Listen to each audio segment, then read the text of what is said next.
Some 30 million people, I should say, are in the path of this storm. Disaster response teams based in East Tennessee stand ready to help. And 10 News reporter Cole Sullivan spoke to the director of the Red Cross. Cole, they are still helping victims of Hurricane Florence that hit in the Carolinas.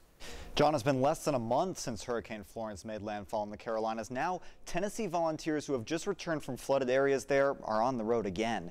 They have volunteers staging in Alabama, Georgia, and of course in Florida. That's where 120,000 people are under mandatory evacuation orders. Some of those will be spending tonight weathering the storm in Red Cross shelters.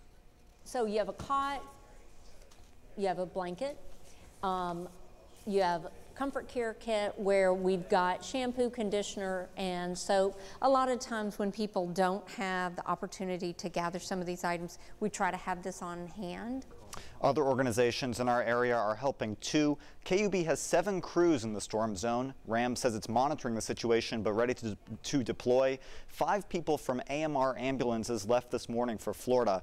The Knoxville Fire Department says they haven't been asked to help yet, but in the past they've sent swift water rescue teams to similar storms. John?